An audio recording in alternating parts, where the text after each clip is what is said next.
Assalamualaikum warahmatullahi wabarakatuh. Bismillah walhamdulillah wal khair wasyarru bimasyiatillah. Wassalatu wassalamu ala rasulillah sayyidina Muhammadin ibni Abdillah wa ala alihi wa sahbihi wa man tabi'ahu wa wala haula wala quwwata illa billah, amma ba'd. Saudara-saudara hadirin dan hadirat sekalian, kali ini kita akan murojaah berkenaan tentang ikhlas. Ikhlas itu rahasia Allah Subhanahu wa ta'ala. Keikhlasan itu ibarat seekor semut di atas batu hitam di malam yang kelam. Ia wujud tetapi amat sukar untuk dilihat. Di dalam hadis qudsi dijelaskan bahwa Rasulullah Shallallahu Alaihi Wasallam bersabda, Allah Ta'ala berfirman, al-ikhlasu sirrun min sirri istadautuka qalba man uhibbu min ibadi. Ikhlas itu adalah rahasia daripada rahasiaku. Aku letakkan ikhlas itu pada hati hambaku yang aku kasihi. Ini jelas sekali bahwa ikhlas itu wujud ada tetapi sukar untuk dilihat. Maka kita tidak boleh menuduh orang itu tidak ikhlas, sebab itu adalah perbuatan hati. Seseorang itu suka menilai, mengatakan ini orang tak ikhlas. Itu sebetulnya di zaman Rasulullah Shallallahu Alaihi Wasallam orang-orang munafik suka menilai. Kalau ada sahabat berderma banyak, dia cakap riya. Kalau ada sahabat berderma sedikit, dia cakap bakhil, menilai. Padahal dia sendiri tidak pernah bersedekah. Maka kita jangan seperti orang suka menilai, sebab ikhlas itu urusan hati, sukar dilihat. Ahli hikmah berkata, tidak dianggap kecil amal yang sedikit jika dilakukan dengan ikhlas, dan tidaklah dianggap amal itu banyak jika dikerjakan tanpa ikhlas. Maka kalau kita bersedekah tak usah ditunjuk-tunjuk, bukan hanya sedekah, amal apapun kita lakukan mesti dengan ikhlas. Dan ikhlas itu bukan sekadar untuk bersedekah, beramal, tetapi semua amal yang kita laksanakan mesti dengan ikhlas.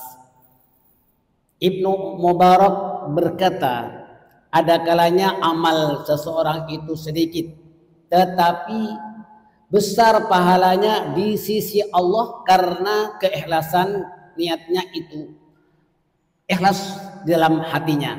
Dan ada kalanya amal seorang itu nampaknya besar namun menjadi kecil pahalanya di sisi Allah karena kurang murni, kurang ikhlas.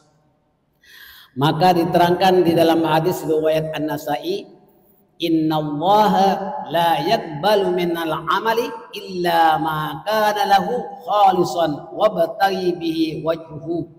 Sesungguhnya Allah tidak menerima sesuatu amal kecuali amal yang diniatkan dengan ikhlas semata-mata karena Allah Subhanahu wa ta'ala. Maka ikhlas itu merupakan ruh daripada amal. Al-ikhlasu ruhul amal. Ikhlas itu adalah ruh daripada segala amal.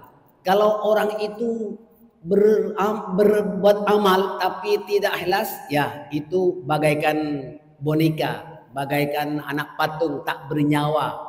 Maka ikhlas itu merupakan ruh bagi segala amalnya. Maka diterangkan di dalam surah Al-Bayyinah ayat 5, a'udzu billahi minasyaitonir rajim. Wa ma umiru illa liya'budullaha mukhlishina lahuddin. Dan mereka tidak diperintah kecuali supaya menyembah Allah dengan memurnikan ketaatan kepadanya, menjalankan agama semata-mata karena Allah Subhanahu wa taala. Saudara-saudara sekalian, orang yang ikhlas ini tidak akan digoda oleh setan, tidak digoda oleh iblis, karena ini perjanjian dengan Allah Subhanahu wa taala. Semasa Allah Subhanahu wa taala berdialog dengan iblis dulu, di mana iblis berjanji kepada Tuhan dia akan menggoda seluruh keturunan anak Adam, di mana semua manusia akan digoda. Dan Allah izinkan dia minta panjang umur kepada Allah Subhanahu wa taala, maka Allah taala izinkan iblis panjang umur sampai hari kiamat. Berarti tidak ada iblis mati. Nah, itulah perjanjian. Maka iblis itu berkata, qala fa bi izzatika la ughwiyannahum ajma'ina illa ibaduka minhumul mukhlasin.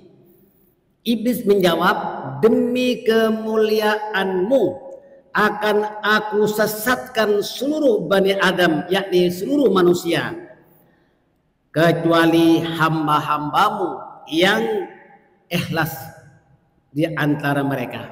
Maka orang yang ikhlas itu tidak akan digoda, diganggu oleh setan, dan tak sensitif kepada apa sindiran daripada orang. Sebab itu ikhlas semata-mata karena Allah. Maka kalau Anda sudah ikhlas, maka setan tak akan goda kita, karena perjanjian iblis dengan Allah Subhanahu wa taala. Saudara-saudara sekalian, orang yang berilmu pun akan binasa, melainkan orang yang berilmu beramal dengan ilmunya, dan orang yang beramal dengan ilmunya pun juga akan binasa, melainkan ikhlas dalam beramal. Nah, ya kalau seorang itu beramal dengan ilmunya binasa, melainkan ikhlas dalam beramal. Nah, maka orang yang ikhlas itu akan terhindar daripada tipu daya setan dan selamat daripada terperangkap dalam cengkraman orang-orang fasik. Maka saudara sekalian, riya itu termasuk syirik asghar. Mudah-mudahan bermanfaat kepada semua jemaah.